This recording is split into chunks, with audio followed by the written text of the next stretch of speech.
Seorang pemerhati politik dan kebangsaan, M. Rizal Fadilah, menulis sebuah artikel yang berjudul, Jokowi Bisa Dipenjara. Artikel tersebut tersebar viral di medsos. Berikut ini artikelnya. Telur harus pecah, dari tidak satupun presiden yang setelah lengsernya dapat dipenjara.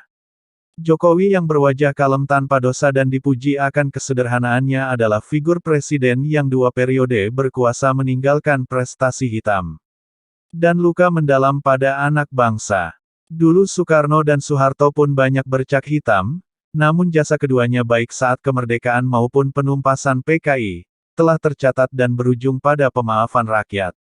Upaya memproses hukum keduanya tidak berhasil, hingga keduanya wafat. Jokowi tentu berbeda, karena sejak awal, kepatutannya untuk menjadi presiden saja, sudah dipertanyakan. Ditambah indikasi kuat kecurangan kemenangan di periode kedua, yang membuat posisinya di depan publik semakin terpuruk. Dengan kelemahan memimpin dan dosa-dosa politik yang dilakukannya, maka penjara akan menjadi tempat istirahat yang paling tepat bagi Jokowi pasca lepas dari kekuasaan. Ada 6 hal yang diantaranya menjadi alasan untuk memenjarakan Jokowi, yakni: pertama, selaku presiden melakukan kriminal pembiaran. Jokowi membiarkan tewasnya 894 petugas pemilu 2019.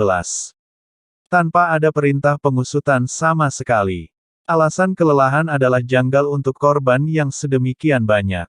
Padahal pemilu telah dilakukan berulang-ulang, crime by omission layak diarahkan kepada Jokowi. Kedua, melakukan pengkhianatan terhadap negara, atas kebijakan melakukan kerjasama berlebihan dengan Partai Komunis China, maupun pemerintah RRC. Melanggar asas politik luar negeri bebas aktif.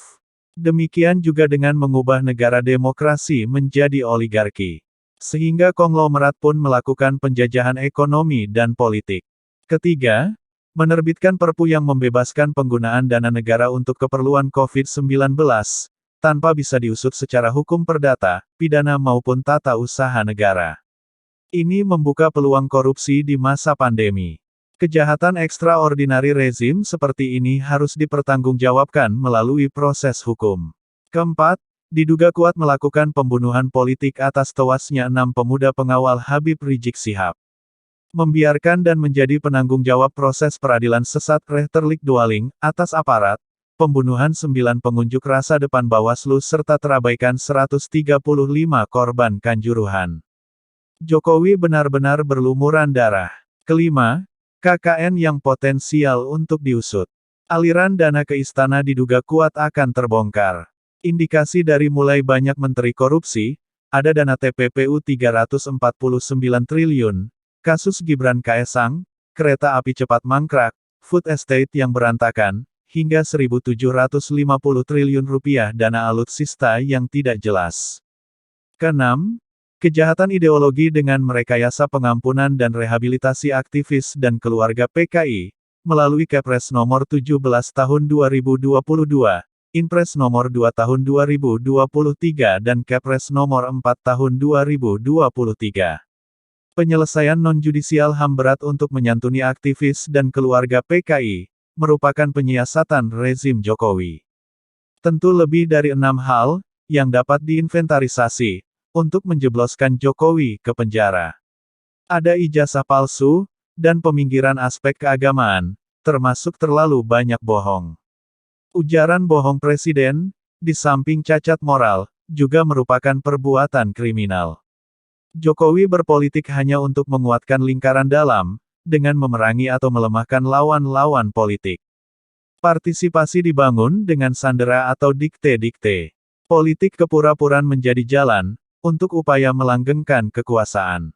Mao Zedong pernah berkata, politik adalah perang tanpa pertumpahan darah, sedangkan perang adalah politik dengan pertumpahan darah.